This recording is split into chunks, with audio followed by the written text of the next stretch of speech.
ఏదో కోల్పోయామని బాధపడతాము ఎందుకు? ఇంకేదో ఘన విజయం సాధించడానికేనేమో. పడ్డగోడలు లేస్తాయి, మరింత పటిష్టంగా తయారవుతాయి. ఇది నా వివాహ వైఫల్యములు కూలిపోయిన కుటుంబ గౌరవం. ఇప్పుడు నేను నిలబడ్డ ఆత్మ, చదువు, స్వయం కృషితో నిలబడ్డ గౌరవ నివాసం ఇప్పుడు నాది అని చెప్పడానికే ఉదాహరణ. నా జీవితమే పెద్ద ఉదాహరణ ప్రపంచానికి అని చెబుతున్నాను. పడ్డగోడలు ఎలాగా లేస్తాయి, మరింత పటిష్టంగా తయారవుతాయి. మనిషి ఆశా సౌధాలు కూలిపోతే ఏమి, శ్రామిక సౌధాలు ఉన్నాయిగా మరింత పటిష్టంగా నిర్మించడానికి. మన వద్ద ఉందిగా సద్గుణాల సంపద, దాని పెంపకమే మన ఊపిరిగా బతుకుదాం. మంచి లక్షణాలు ఉన్న వాళ్ళు ఎన్ని కష్ట సుఖాలు వచ్చినా ఎప్పటికీ అలా ధైర్యంతో బతికేయాలంతే, ఆశావాదంతో. ఎన్ని ఆలస్యాలు అవుతున్న పనులు, అవరోధాలను పట్టించుకొని ముందుకెళ్ళాలి. ఎప్పుడూ మనం ఒంటరి వారం కాము. ఎక్కడో ఒక చోట ఏదో ఒక రూపంలో సలహా సహాయాలు అందుతూనే ఉంటాయి. మనం మంచితనాన్ని కలిగి ఉంటే ఏది ఏమైనా ప్రస్తుత సమాజంలో మనిషి యొక్క అభివృద్ధి కష్టతరం అవుతున్నది.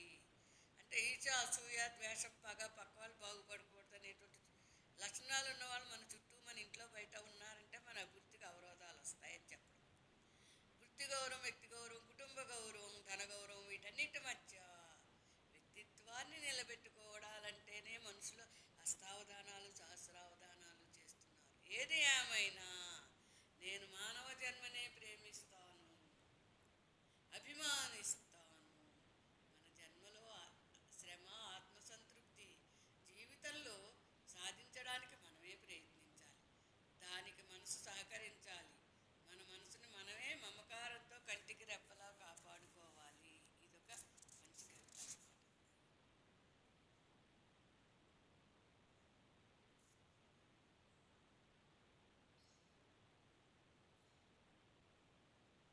ఇదండి, ఇది అద్భుతమైనటువంటి మంచి సృష్టి. నిర్మల కవితా సాగరంలోని ఒక గొప్ప కవిత. నేను ఒక మనిషినే, అవమానించబడ్డ ఆడతనంలోంచి వచ్చిన కవిత ఇది. అర్థమైందా?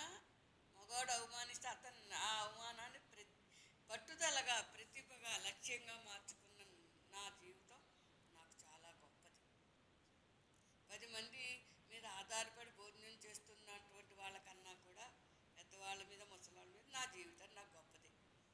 నేను ఎందుకు ఒక మనిషినో చూడండి. నేను ఒక మనిషిని, అవినీతి నన్ను వంచకపోతే తయారవుతాను దాన్ని, నామమాత్రం లేకుండా చీల్చి చెండాడడంలో ఒక పిశాచాన్ని, ప్రతాపాన్ని. నాలోని మానవత్వాన్ని, మంచిని గౌరవిస్తే లోకానికి అవుతుంది. నాలోని ఈ విద్యాశక్తి, ఆర్తి, ఆప్యాయతతో మానవత్వపు వెలుగు చూపించే ఒక మౌన విశ్వతేజం నా నైజం. నాలోని విద్య నివురుగప్పిన నిప్ప, బూడిదలో పోసిన పన్నీరా.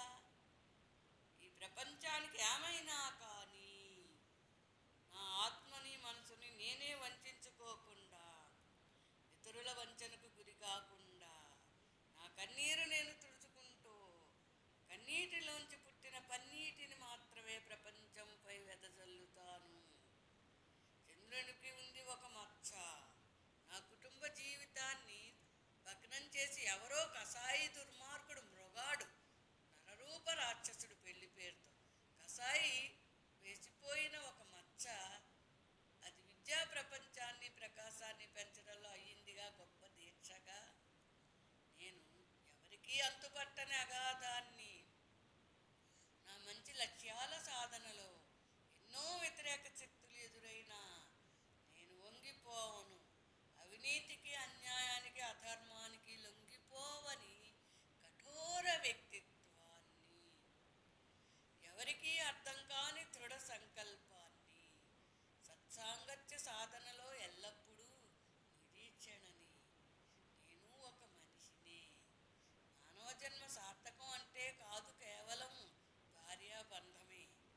పెంచుకుంటే ప్రపంచంలో శ్రామిక